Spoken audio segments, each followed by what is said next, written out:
A current survey conducted by YouGov on 13,000 voters over the past 3 weeks suggested that if there were to be an election tomorrow, the current leader of Reform UK, Nigel Farage, would be on course to become the next Prime Minister of the UK. Scary. The current Prime Minister, Keir Starmer, has now announced his push for a digital ID card. Now, this concept won't be foreign to us. Those of us who remember the former Prime Minister, Tony Blair, digital ID cards was pushed by him, and actually it was part of his manifesto pledge. It crashed and burned. We get into cyber attacks and most recently to a nursery, and we discuss why Noel Clarke now owes the Guardian newspaper £3 million. Let's get into it. Toya talks. Council estate to corporate space. First gen Nigerian setting the pace. From Goldman Sachs to PwC. Building legacies for all to see. Dyslexia couldn't stop this flow. Law degree, just watch me grow. Masters of the game we show. Every sister how to own their throne. TOIA, let me show you how to navigate and elevate, that's what we do. Black Queen, energy growing. Honey, it has been a week. A week, child. Listen, before we get into the meat and potatoes, let me tell you. So last week, we wanted to do some reno to the house. My daughter moved to her room. I think I shared that with you last week. But I wanted to get like a new wardrobe. My husband's getting a new wardrobe as well. And we wanted to do some like stuff to the house. Because we've just gotten to a point where we realise we're not going to buy another house. So in as much as we feel like we've run out of space, we need to create the space, create more storage, use the expertise of our builder. And honestly, it was just exhausting. And I realized as well, like having a builder and people in your house, like that gives me anxiety, honestly. And I like my routines, and the mess and the dirt, it just felt like chaos. Like it just felt mad. Anyway, it's over now. Which I'm grateful for. There is some further work to be done to my husband's office, but for the most part, I'm loving my new wardrobe. I'm loving my new setup. I feel like I am in a position where I could like shoot content as well, especially for like TikTok and stuff. And also just like, I always say this, Black women, we need to enjoy luxury. And luxury doesn't necessarily mean a £10,000 bag, but luxury is just the luxury in the softness of the pursuit of nice things. And it could be just a nice chair or some like premium makeup. And we need to normalize this so that it doesn't feel like it's like something that doesn't happen all the time. Do you know what I mean? Like, I think it's important, and it's interesting, isn't it? Because on social media, when non-Black people show any form of luxury, it's adorned. It's, you know, it's fawned over. But when Black people, especially Black women, show any type of luxury, how did you get that? You're showing off. You're superficial. You're materialistic. And I'm at that point in my life now. I don't give a fuck anyway. I like nice things. I work hard for those nice things. I make sacrifices. And what you may consider as extra, maybe entry level for the type of life I choose to live. But the reality is, and I've always said this, and I will continue to say this, Black women deserve softness. And however that materializes, that's what should happen. I'm at that point in my life now where I just feel like I've just gone through so much that I just take joy out of things I can give and do for myself. And don't get me wrong, like, you know, it's not just... For me, I like doing things for myself. I'm hyper independent anyway. But I am the type of person who I like enjoy working for things, paying for things myself, and not depending on anyone. I see my husband as like him giving me stuff as a bonus rather than, oh, I expect it from him. For me, I just think I will pursue any softness any way I see fit. So for me, I went all out with my wardrobe. It looks amazing and I'm happy with it. And give me an opportunity to get rid of loads of clothes as well. There is a mother and baby unit. They specialise in women who have really bad postpartum depression. And I have asked them, you know, I know people donate for the babies, but what about the women? And they were like, yeah, if you have anything. And I had stuff with tags on it. stuff that are far too big for me now, or just stuff that I think, actually, you know what, this is not really my style anymore. And I'm so grateful to be able to donate that. And I feel like there are situations where you do get to pay things forward, and that in itself is like the biggest blessing. And I can't wait to see the look on some of these women's faces when they receive it. And I'm going to be doing a lot more charity work with that particular unit, because I feel like women who go through postpartum often don't get diagnosed if they're diagnosed on time. I'm one of those people that I was diagnosed, but I wasn't given the opportunity. I didn't even know this unit existed, and I could have benefited from it. But what I'm grateful for is the opportunity to give back, because I went through postpartum. It was the most tumultuous period of my entire life. It was hard, it was difficult, but I'm on the other side of it. And there's these women that I know that need that support. They need to know that they can kind of fight through, and they need the support and encouragement to be able to push through this postpartum. So I'm really happy to be able to do anything, however big or small, to really support these women. And it's a really big thing for me. I've spoken about Nigel Farage, I think, at least the last few episodes, and I've been really, really clear about how dangerous he is. But also, I think the fear of him being the next leader of the UK is very real. And I think people are starting to understand that a lot of these EDL members, I don't know where you think they are, because they're not hiding. They're in plain sight. They're in your offices. They're part of your senior leadership. They're probably CEOs or CFOs of your companies. They're sitting as shareholders and board members. Like, these people exist in the full audacious audacity of their existence to be able to spill out and spit out this vitriol that is fundamentally racist and fundamentally disgraceful and disgusting, but they get away with it. What I don't understand is the former, I think is it the Home Secretary? I think she was the Home Secretary, Priti Patel. When the resurgence of Black Lives Matter happened, she was at the forefront of pushing for protesting to be either suspended, regulated, or to put additional conditions on how people protested within the wake and resurgence of BLM. However, you've got EDL members and you've got members who are just fundamentally racist, and the government are not doing anything. They're not putting stringent conditions upon how they protest. That's not happening. The freedom of expression is fully being exercised by these people. And if people were to say to me, okay, so Toya, what do we do about it? I would say, use your feet, go to the polling stations. But then what do you do when you get there? Who are you voting for? Because as it stands right now, I've got to be honest, if they asked us to vote tomorrow, I would not be voting for Conservatives, and I definitely would not be voting for Labour. So what does that leave us with? The Lib Dems? Oh, Lord have mercy. Those people, when they were here during the coalition, they may as well not have been here, but I don't know what to do. When I figure it out, I am going to share it with you guys, because in that circumstance, if there was an election tomorrow, I actually really don't know. I don't know. The U Party has been just disappointing, and we spoke about that last week. Jeremy Corbyn, I just don't know. He just gives me calamity, like he's very well-intentioned, original core, like the core of what Labour originally was is who he is, but all this fracas with his U Party. And then I got another email asking me to come and join, and I was like, have you sorted everything with Zahara Sultana? What's going on with that? Can I trust you guys, or should I just watch how things kind of evolve? And I think that's what I'm going to do with the U Party.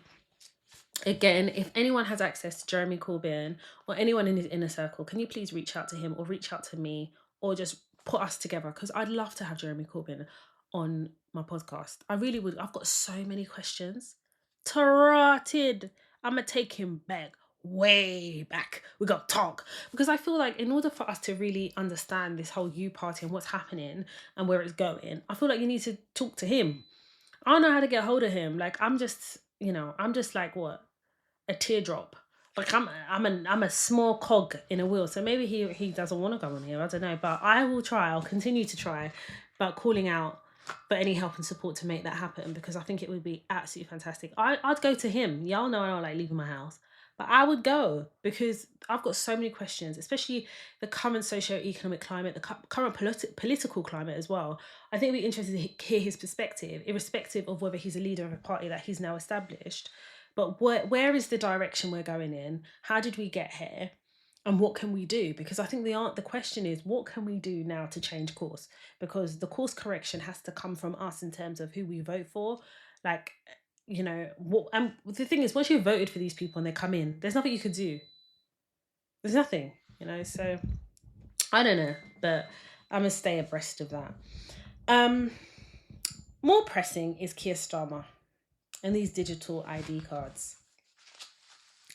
So I've seen like the uproar on social media, and people are like, no, I'm not doing this, this, and the third. But I have a couple of things I want to say. First of all, I don't understand how digital ID cards tackle our migration crisis, our immigration crisis, because that's how Keir Starmer is pushing it.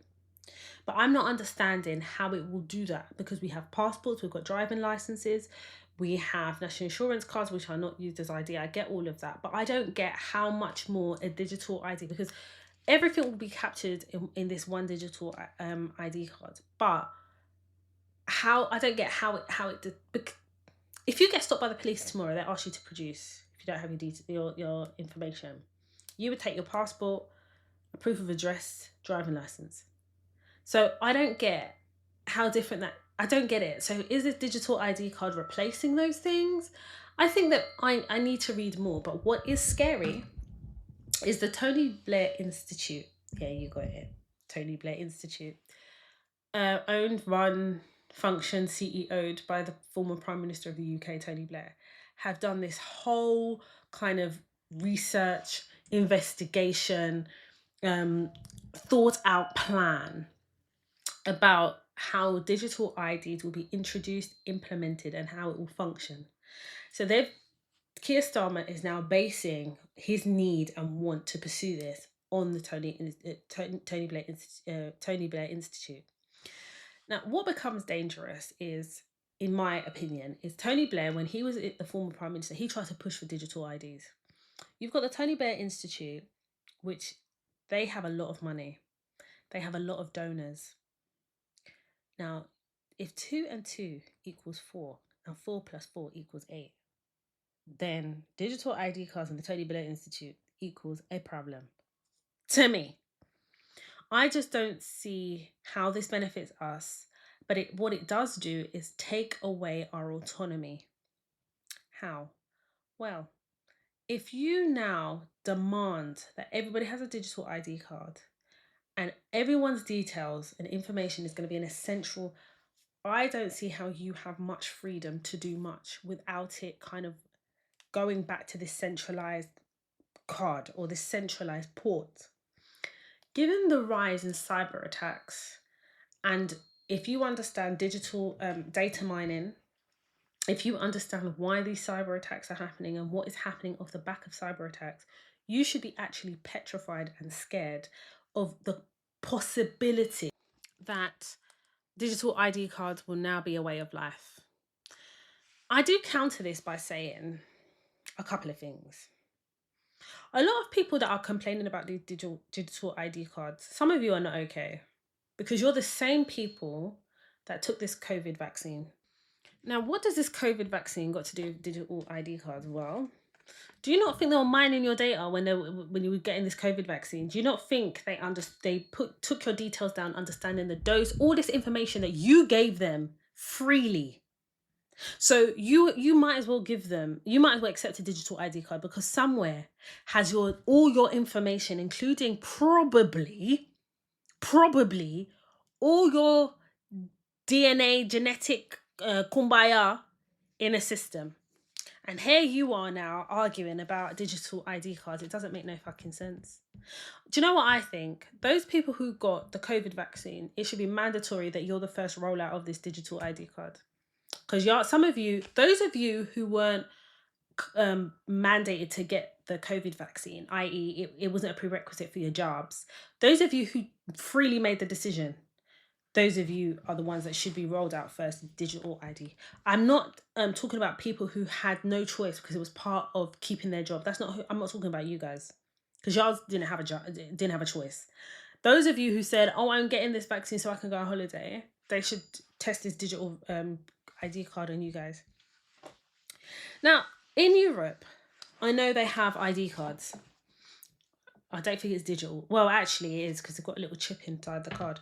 But I think for me, number one, I need to do a bit more research into this digital ID card. I am conducting an investigation. I'm doing some research into the Tony Blair Institute. I am, because 2 + 2 is 4. But 4 × 5 is not equaling the number it should. Something fishy going on. Something doesn't make sense to me. And I feel like before everybody is like, I'm not getting it. If you're unable to do basic things, unless you have a digital ID card, you will soon find a way to be doing it. So my thing is, is there going to be a referendum? Like, are we going to be able to vote for this? Is this arbitrary? Because that's how it's coming across. I think it would have to be arbitrary, given that Tony Blair once tried and failed. And this is not looking good for Keir Starmer, by the way. Recent polls of Keir Starmer shows that he's not very favoured by UK citizens. He's not very liked. And also, this is spilling over into his party.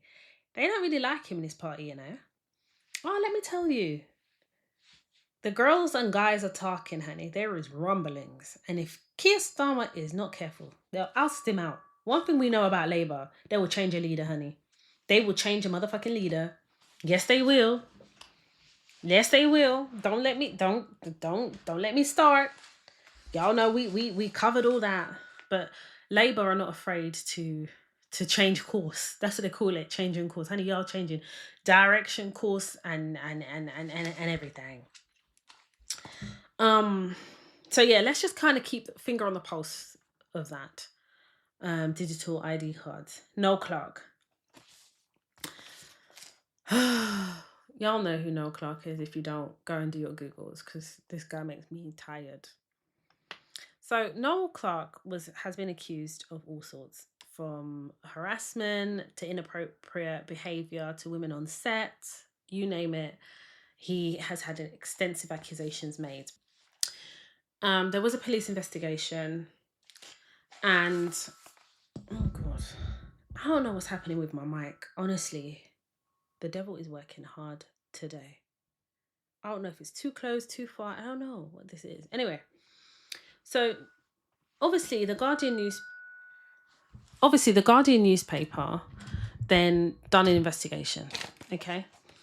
And as part of this investigation, they spoke to several women who had accused Noel Clarke of something. Now, the Guardian newspaper, although they had done all this research, they obviously reported, and they reported based on the research, and they used words like alleged, you name it, you know, words, they used language that would also still protect them. Now, a lot of their investigation, they hadn't actually turned much of it over to the police, because the police were really investigating. But at the point in which they were investigating Noel Clarke and reporting, Noel Clarke then decides that he's going to sue the Guardian newspaper for libel. Now, the way libel works here in the UK is effectively you're suing someone for defamation of character. So the burden of proof is on you to prove that the Guardian basically are lying. It's not true. Now, Noel Clarke decides to seek legal counsel, and then kind of, this is all alleged because, again, he hasn't confirmed or denied this, but he then decides that he wants to represent himself. I do want to reiterate something. The allegations that the Guardian tabled towards Noel Clarke and they reported on is that Noel Clarke is a sexual predator and is accused of groping, harassment and bullying by 20 women. Now, the reason why I wanted to emphasise that is the big boy Guardian newspaper does an investigation. So if you, Noel Clarke, are going to sue them, I would think that he would ask for full disclosure, because it was reported in 2021, the full like what the Guardian were alleging based on just speaking to these women who have been victims of Noel Clarke. And you would have to go and do your own reading, because I'm going to take you to the water, honey, I won't let you drink. And he then decides to sue. And in my belief, I think Noel Clarke, this was about ego. I don't think this was about his reputation. I don't think it's about him trying to clear his name. I think this was about ego. And he wanted to go up against the big boys. And I felt like he wasn't being reasonable and rational. He had an axe to grind and he wanted to come out of this scot-free. But what I don't understand is you yourself must know that you've done these things. Do you understand? Like, there's 20 women. Like, let's look at this like for a moment. Are you trying to say all 20 women are lying against you? Do you know how crazy that sounds? That sounds crazy. All 20 women are lying. Effectively, that's what he's trying to say. And who are you, the Guardian, to report on this? I'm going to sue you for libel. And he lost. The judge went on record to say that he believes that the testimony from the women who testified, but who spoke to the Guardian newspaper, he believes that they are credible witnesses and victims. That's what the judge said. He believes them. They said that Noel Clarke was unreliable, that his testimony was not reliable. And that's just a headline of what the judge said. And now the judge has awarded costs to the Guardian for their legal costs, because I think the claim for libel by Noel Clarke, I think it was like 70 million or something. And he then decides, that's what he's going to sue them for. The judge basically said no. And he now owes the Guardian 3 million in costs. Now, I don't know if he can pay. I don't know if he's got it like that. What I do know, if he can't pay, he may have to declare himself as bankrupt. But when I looked at everything in totality, the first question I ask is, how did you get to a libel? How? I can't remember what happened in terms of the police investigation, but I can only assume based on, because I read this ages ago. I read the whole case ages ago. And the police, I don't think the police did anything actually, because obviously he's out here suing. But that tells you how I'm so disassociated with Noel Clarke. Like, I'm so disgusted. And some of the statements given by these women to the Guardian make the hairs on your head, on your back, stand on end. It gets to a point I'm like, okay, I have to stop. I can't read this no more. And that's where I got to. And Noel Clarke has always given me very dark energy. Sorry, but not sorry. He's always given me very entitled, very dark energy. And I think ever since that guy from Kidulthood, I can't remember his name. Oh my God, I can't remember his name. Oh, God forgive me. I can't remember his name, but he had a mental health break. And he was basically saying Noel Clarke bullied him, manipulated the industry against him. I can't remember his name. God forgive me, but I can't. And ever since he came out and said, this actor, well-known actor, came out and said this, there was always something that I said to myself, you know what, Noel Clarke's hands are not clean. But one thing I know is that karma never forgets an address. And karma has found Noel Clarke. Now, I don't think this gives any kind of comfort, support, or kind of gives the victims justice.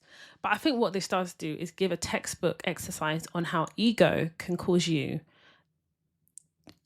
extensive costs. You will pay the price for your ego. That's what Noel Clarke teaches here. I think one other thing about Noel Clarke is so basically he'd lost the case. He now had to pay 3 million in costs. He was then recently arrested in his home. They raided his home. They took his laptop. They took all types of boxes, documents and whatever. And they rearrested Noel Clarke. Now, why they rearrested him is because obviously a lot of what the Guardian had, research and things like that hadn't been turned over. It hadn't been put before any type of court. But of course, as part of this libel, they're going to have to show all the evidence they have to support their assertion that Noel Clarke is a sex predator, a sexual predator. So they did that, and as a result of that, the police now are investigating him for all the things that has been alleged against him, and also basing their investigation on the evidence that have been turned over by the Guardian newspaper. So we're just going to sit here and wait, because Noel Clarke needs to stand trial for something, honey, because this is, I feel like he set himself up for this. He did. Is it narcissism? Is it chronic arrogance? Or is this the act of somebody who just doesn't give a fuck? And he's like, you know what? I am powerful. I believe I have influence, and I'm going to use that to then sue the Guardian for libel. And God knows who else he would have sued. Bro, everything I've said here is allegedly, okay? I'm just saying. Because the Guardian newspaper's report on this dates back to 2021. And you can go read it. I will put a link in the show notes for you guys to go and read up about this if you want to. But it's also it shows you what happens when you allow your ego to lead you. That's what I think. Definitely. That's what I think. Cyber attacks. I really don't want to, we have seen a rise in cyber attacks, and I don't know whether it's now the evolution and innovation of AI. But what I do know is data is currency. If you understand how valuable your data is, you wouldn't just give it out freely. However, there's some institutions like NHS or your GP surgery where they have your details. I mean, these are fundamental things that we need in society to be able to function, right? We've seen cyber attacks. Jaguar Land Rover recently experienced a cyber attack, and they've all down tools as a result of it. They're really feeling it. M&S have just come off the back of a cyber attack that actually rendered online shopping to pause completely. They were not doing any online shopping. You couldn't order anything for delivery.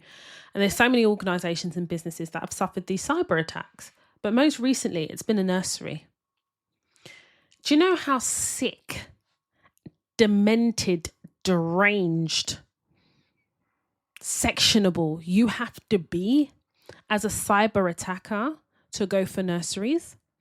And they've basically taken the data of babies and put it on the dark web, and has demanded from a particular nursery that unless they pay them a ransom effectively, they will continue to release information on the dark web of these young kids. And we're talking about data, images. What I don't understand is we live in a country that will create laws within 24 hours, 48 hours. They will go and speak to their members of parliament, the legislator. They will pass a law. But for these cyber attackers, I'm trying to understand how we are evolving our law to punish these people, especially if they are in Britain, especially if they're operating from here. Everyone wants to talk about Russia hack, Russia this, Russia. There comes a point where in the UK, this is why I think for the rest of Europe, we are like actually a laughing stock. I genuinely think that, because I feel like the UK doesn't stand for any. I feel like the UK stands for everything. Like, we are the soft touches of Europe. That's how it feels. That's how it. I mean, even the news, like the news outlets, they're not really reporting the severity of these nursery attacks. My child is in a nursery. God forbid. God forbid. And my question is, why would these attackers want to attack a nursery? What is this? Do you know how sick? I can't even talk about this no more. It's actually disgusting. It's actually nasty. It's disgusting. I can't. It makes my skin crawl.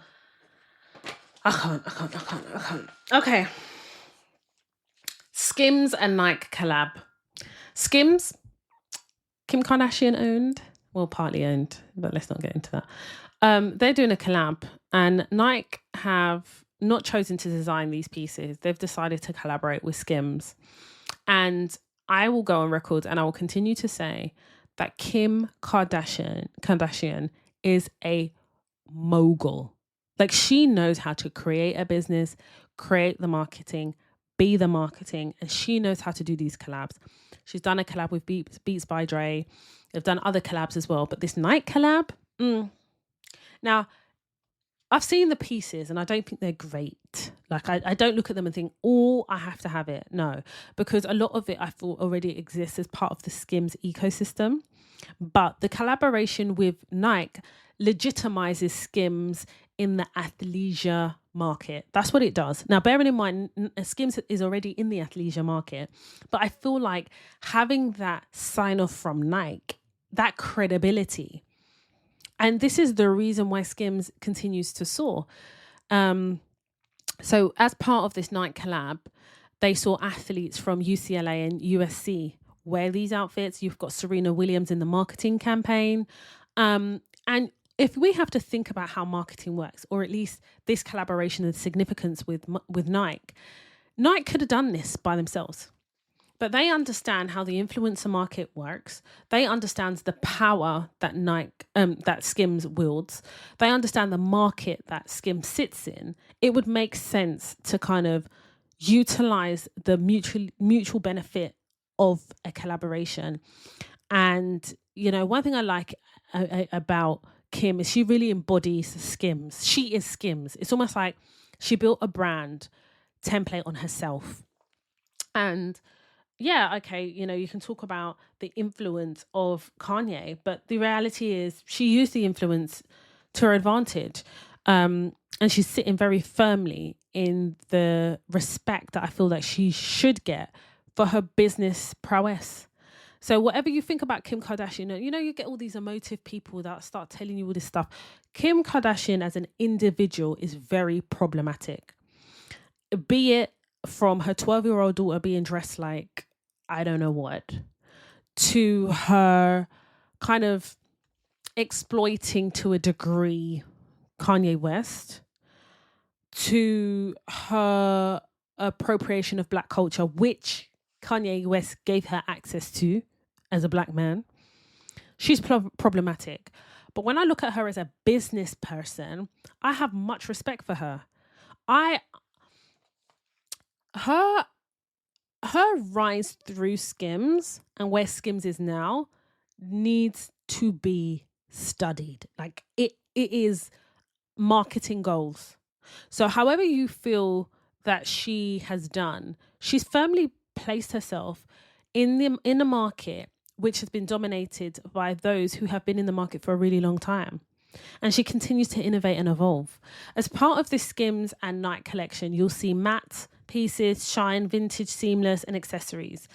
And she's really kind of embodied the whole Nike, especially with the accessories. I see more so. So I definitely would encourage people to have a look and at least open your mind to how she's marketed this. There is a learning lesson in terms of, I tell you all that you're a brand. You are a brand, whether you work for yourself, you work for a company or someone, whoever, you are a brand. And how you market yourself is also how you deliver your job. How you market yourself is how you network, whatever networking looks like to you. But when we're talking about brands, I think that we too often separate ourselves from what we believe a brand is.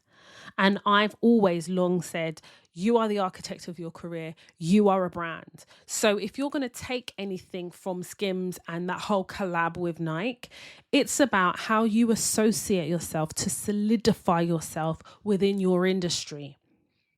You don't have to be at award ceremonies. You don't have to be the top 10 recognized in the UK in whatever you do. It's about how you're able to navigate, how you're able to pivot, how you're able to continue to market yourself and be attractive to other organizations other than the one you have, or to continue to market yourself within your current organization to get where you want to go. And it's important for you to also recognize the value of who you are as a brand. And that's one thing Kim Kardashian does really, really well. She knows her value and she refuses to cheapen it for anyone. She's at a level, she stays at that level, she continues to grow, but she'll grow with brands that she will then launch herself from. You can't hate her. You can't hate the player, honey. That's the game. But so when I look at brands like that, I bring it back to like, obviously I've got my brands that my passion brand is Toy Talks. My new baby in terms of brand is Sister Scribble. But I also see myself as a brand. And how do I stay at the forefront of innovation in terms of AI and the evolution of kind of technology in terms of what I do? That's how I see those things. And I think it's really important that we start changing our mindsets to look at ourselves like that. I feel like people who don't know their value are very quick to say they're not a brand. But you're probably not one because you don't understand your value. And actually, if you don't know your value, no one else is. So how can you then consider yourself a brand? When I keep talking about people being subject matter experts, this is what I'm talking about.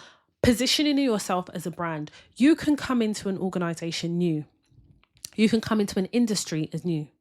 But if you have in your mind, I am a brand, you start working towards being the brand you see yourself as. And then you start marketing yourself as a brand. I'm telling you right now, where I work, I market myself because I allow people to speak of what I do. They will market you. They will. You can't hear of someone in commercial within my current organization not mention my name. I know my name gets mentioned outside of my organization. And I know this because I've got agencies that will reach out to me and say, this person said this, you worked on this project, this. That is how you market yourself. Now, just off the back of the whole marketing thing, you guys know, like this whole networking thing, y'all know, I won't be doing all that. Like the conventional marketing. No, I do unconventional marketing and it works for me. However, this is Black History Month and I made a decision that I'm not actually going to do any talks. People have reached out to me, companies have reached out to me to possibly do like panel discussions and talks as part of Black History Month. And I've chosen not to purely because I'm going to go to a lot more events. Oh, yeah, I know. That's crazy, right? Because I don't really do that. But I am. I'm going to a couple of events. And it's mainly for me to just kind of understand kind of what's happening in the industry. And also for me to kind of push myself a little bit. Because in as much as I'm a brand and all of that, there is an element of, I don't know if it's shyness, but I definitely know it's my ADHD and crowds, noises, smells, feeling claustrophobic. So I'm coming out of my comfort zone for Black History Month. And I'm going to kind of, I guess, network through knowledge building and just be open-minded. And that to me is part of also developing my brand is learning. So let's see how that goes. And I will be reporting back. I'll tell you where I've been, why I went there, and what happened. I'm going to talk about something. Of course, I have been talking about something, but so there has been a lot of posts that I've seen on social media, TikTok being one of them, about adult children going no contact. And it seems to be a thing that people are talking about more now. And that generation of parents who we believe are narcissistic. They are narcissistic. I don't know what it is. There's a certain generation of, in my case, African parent that is narcissistic. Now, going no contact is probably one of the hardest things I have ever done in my life. But it was the best thing that I've done. It needs to be the hardest thing because that equates to the severity of that choice. And periodically through the podcast, I have spoken about going no contact. I've spoken about why. I've got the mother and daughter masterclass. On my social media, Toya_Washington, I've spoken about it. And I've been very open and very free about it because I don't have anything to hide, especially in relation to that. But also as well, I was just sick and tired of I was sick and tired of people placing shame on the child, of the adult child for making that decision, not understanding that if you have a narcissistic parent and your mental health is compromised, at the point in which you know that you need to go no contact, you're fighting for your life. So I make no apologies for fighting for and choosing my own life, because there was a point where I was willing to not choose my life. And I don't regret not one decision. Sometimes I get asked by people, oh, have you spoken to your mother? Or, oh, has she got in contact with you? And I think it's the most disgusting question to ask somebody who's gone no contact. It's like reminding them of the choice they've made. And the reason it's disgusting is if you know that person well enough and that person's made the decision, respecting their decision would be, don't ask them the question. If they have, or, they will tell you. And if they don't, then they don't. That's their choice. Or maybe you just don't need to know.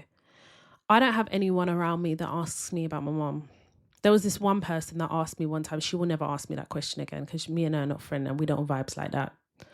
But the shame associated of going no contact, especially towards a mother, I think is slowly being demystified. Is that a word? Demystified.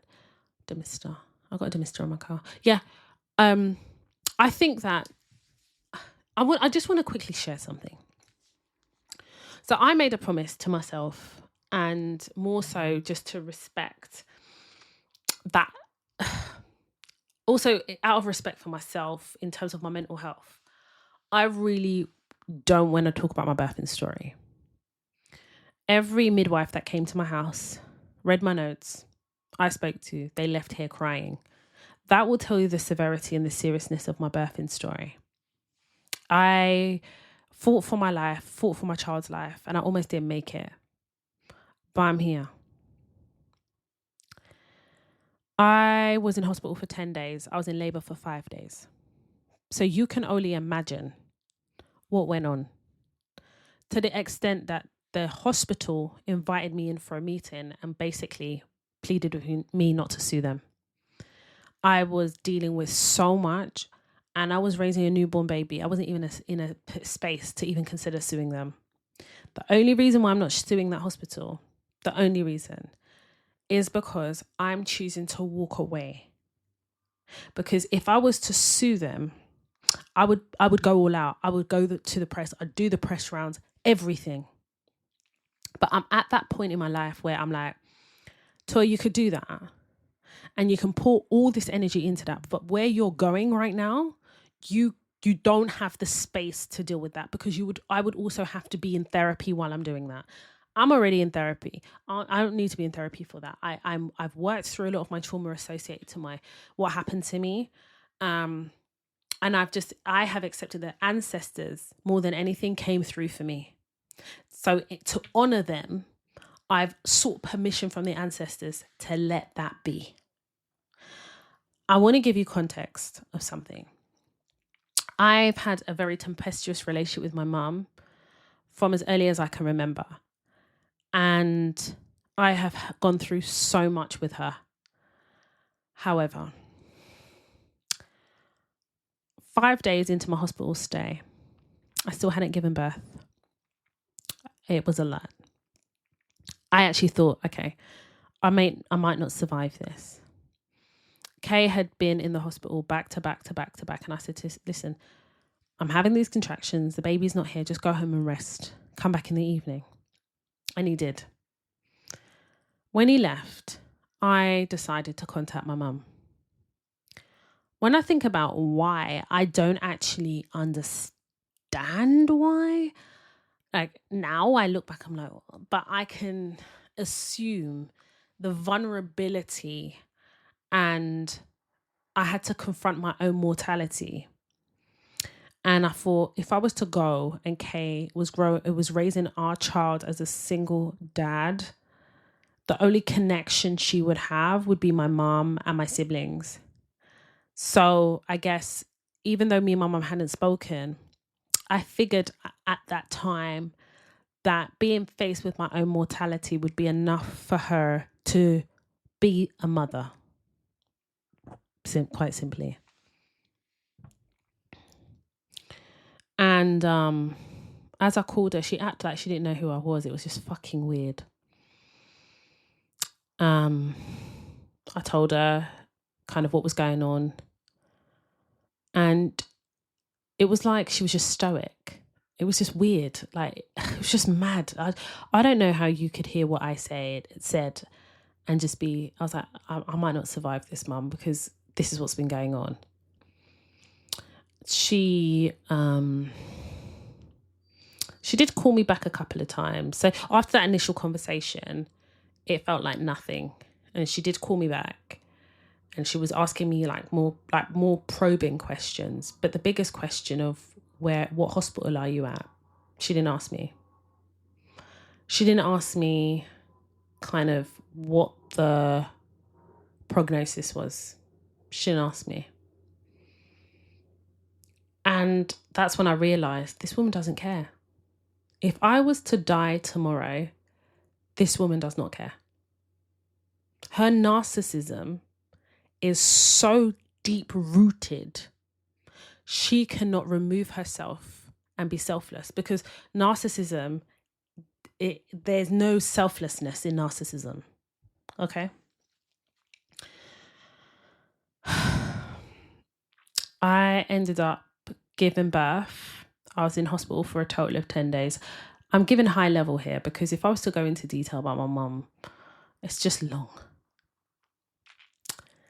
But once I'd given birth and everything that happened as part of my birth, I remember being in the cubicle on my own and Kay had gone with the baby. And I was alive. And I know I was alive because I was pinching myself. I felt the pinch on my arm. I was in a lot of pain. I had lost a lot of blood. But I knew I was alive. And I said to myself, if I was to go right this minute, like if I just died in this moment, my mum lives about 45 minutes away from me and she would not give a shit. She'd never check on my child. She'd never check on Kate, nothing. My mum has shown me the full extent of her narcissism. And I'd already said to the ancestors, show me. Whatever I need to see as part of this whole birth, show me. And they did. Bearing in mind, I didn't just call my mum. I also spoke to my brother, one of my brothers, and it was the same. He's the golden child. So you can only imagine that's like a narcissist in training, but whatever. I'm not talking to talk about him. I realised that even though I had up until that point got no contact with my mum, the door was shut but not locked. And this is why I'd called my mum, because I hadn't completely locked it. After 10 days, I was released with my baby, came home. I can't begin to tell you, for you to imagine the pain I was in. I had gone into the hospital with limited movement of the baby.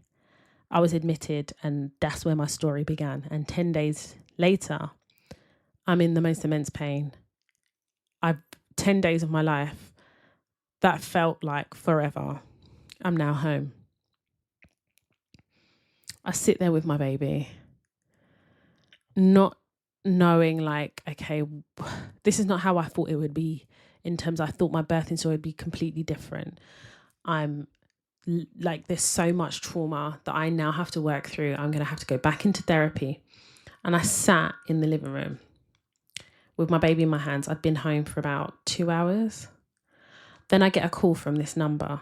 Bear in mind, the last conversation I had with my mum is I'm going into theatre. That was the last conversation. And it wasn't really a conversation. She just kind of grunted her way through that phone call. But whatever. 2 hours after being home, I get a phone call from a number I don't recognise. And it's one of my mum's friends. And I actually really like this woman. She's lovely. And she said to me, your mum's told me that you haven't spoken to her in years. I don't know you to be like that. What's happened? So I was like, what? She goes, your mum just gave me your number, so I decided I'd call you now. I said, sorry? I said, do you know that I've been fighting for my life for the last 10 days in hospital and I've given birth to a child? She goes, no, your mum never told me that. I said, so let me get this right. She rings you tells you whatever lie she's told you, clearly she's lied to you about whatever it is, to encourage you to call me, to antagonize me when I've just given birth. And a friend was like, I'm so sorry, I didn't know. I said, it's fine. And I remember Kay was there, and Kay was like, give me the phone. I was like, no. It's my mum's friend. I know her. And this particular mum's friend is lovely. I know that she's only getting part of the story. Ended the call and I blocked her. What made me upset and angry at that time is that my mum knew everything I'd been through. Didn't even check that I'd been released from hospital. Didn't check I was alive. But had enough time to give my number to her friend, who coincidentally happens to call me while I've been released from hospital 2 hours. That was like a reminder to lock that door that I closed. You see, when you make the decision to go no contact, you make a decision to choose yourself, your mental health. I don't want to be re-traumatized every time I have a conversation with this person, or my anxiety levels spike every time this person's around me because I can't settle. Or for me to internalize every single comment and disrespect and shame that is thrown at me. That's not how I want to live my life. The initial decision to go no contact was heavy. And I felt so vulnerable at the time.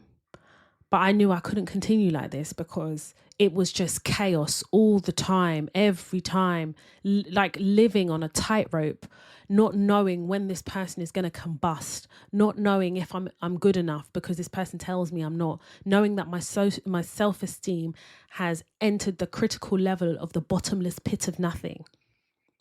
No, I'll go no contact. Some of you may say, oh, Toy, you should never have called her. When you're faced with your own mortality, maybe you can have that conversation with me. But at that time, that's what I wanted to do. And I'm so glad I did it. Because if I didn't do it, the door would remain unlocked. And God knows the type of preceding months, weeks and years that would have happened after I had my child. My daughter is the most happiest child. She has secure attachments and she's happy. Can you imagine if you allow a narcissist called her grandmother into her life that has no accountability, no introspection, no self-reflection? My mum would have ended up using my daughter against me psychologically. I know all of this. The reason I'm sharing this is I just want it to be clear through all the things I've shared on the podcast, the decision I made to go no contact, why a lot of adult children are choosing no contact. And there's that side of you that wants to dip your toe to check you've made the right decision. Please don't be like me. I dipped my toe and I lost my whole foot.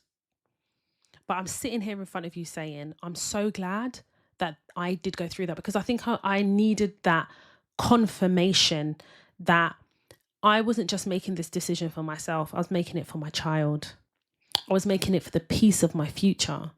I was making this decision to avoid chaos.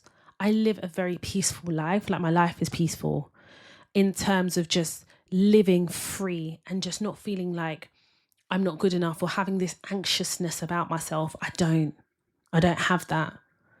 Like, knowing now, obviously, that I have ADHD and knowing how I've worked through a lot of my trauma before I had my daughter, to get to a point where I even thought I was not worthy to have a child because of everything that I'd experienced with my mum. And I don't sit here thinking, when I think about my mum, I'm just very like indifferent, if I'm honest. There is no anger, there's no bitterness, there's nothing. I don't have those things. I just feel sad for myself because it was almost like mourning again the fantasy of what a mother should be. I would choose my village every time rather than the village that could have been, because the village that could have been was toxic. Now, I'm sharing all of this without giving you my entire birthing story and what had happened to me in that hospital for 10 days. But my mum knew. But she never asked me where I was. She never made attempt to come see me. She didn't even know what hospital. She didn't care. She didn't care. So the next time you go to someone and you question their decision to go no contact, take a fucking step back and understand that this person's probably fighting for their health, their life, their mental health. The decision to go no contact doesn't mean that we are the problem. It means we're the solution to the problem that has been plaguing our mental health for years. And to make peace with going no contact is tough. But once you make the decision and you put your hand on your heart and said, I've tried everything to avoid this situation, but here I am. I promise you, the pursuit of peace is right there. I don't hate my mum. I want the best for her. I want her to live her life. But there is no reconciliation. It can never happen. And there has been points where my mum has tried to reach out, but it's still on that toxic theme track, and I'm done. I don't reply. I don't have any response because I've got nothing to say. Where do you even start? So it's better off you not to start. My whole focus now is as a mother, as a wife, as a career woman, and all the other hats I wear, and just focusing on that. And I don't care what anyone in my family thinks about me. I just don't give a shit. Because when I was in the thick of trauma, I didn't see anyone there. All of these friends of hers, bar the recent friend that tried to contact me 2 years ago, are probably the same as her. Why isn't the question, what did you do, parent, to this adult child for this child to go no contact? Why is that never the question? And these narcissistic parents will tell you that they are one of Jesus's 12 disciples eating on that table some fish. They want to be next to Jesus so bad. They will quote every scripture, every Bible verse. They will tell you that they're the godmother of this child. They're going to this wedding. These times your house is on fire, your children hate you. Well, not hate, I don't hate her, but your children dislike you and don't want anything to do with you. Oh, your parents are your mini gods on earth. Well, thou shalt not chastise thy children. We all have a Bible verse rebuttal for madness. I had to do a lot of work to get to a point where I could raise my child healthily. I had to know in my mind that I was breaking generational curses. I had to do a lot of work to get to a point that I could stand on my own. Meeting my husband probably was one of the best things that ever happened to me because it legitimized what I was seeing. He could see it. And at every stage he asked, what did Toya do? And no one could tell him. What did Toya do to y'all? Because now I'm not in any of their life. The chaos is still ensuing, so it can't be me. The reason I'm sharing this is because I've seen a rise in a lot of adult children going no contact. Support them, cover them, listen to them, and let them walk in their choice of peace. I'm going to leave this episode here. Next week, we are going to definitely be talking all things new graduates and AI. There's so many other topics we'll be discussing. And I just want to thank all of you for listening. If you haven't already, make sure you follow us on social media. My personal handle is Toya_Washington. The Toya Talks page is Toya_Talks. It's the same for TikTok, is Toya Washington, all one word. And of course, make sure you subscribe to the website for when it goes live for my stationery company, sisterscribble.com. I'm so super excited about Sister Scribble, and I can't wait for my stationery to launch. And I really hope that you receive this episode. It's not to bash anyone. It's not to cause anyone to question anyone. It's just me saying my truth, because I think it's important that we are vocal about our experiences, or at least enough to teach other people, because people will suffer in silence thinking they're the only ones. And that's not it. There is a power in saying, this is my story, this is what I learned, and this is where I'm going. This is the healing journey I'm going on. Part of that healing journey for a lot of us is going no contact. And then all the work that then follows through from that is the therapy. It's deep. It's a very deep road we're walking. And still, we have to triumph because, especially if you've got children, you are now trying to do better. You're policing yourself in terms of making sure that you don't emulate any of that toxicity. It's a heavy crown to carry. So your weighted opinion is often not required. Support does not have to be vocal. Love needs to be the cover. My name is Toy Washington, and you have been listening to the Toy Talks podcast. TOI, let me show you how to navigate and elevate, that's what we do.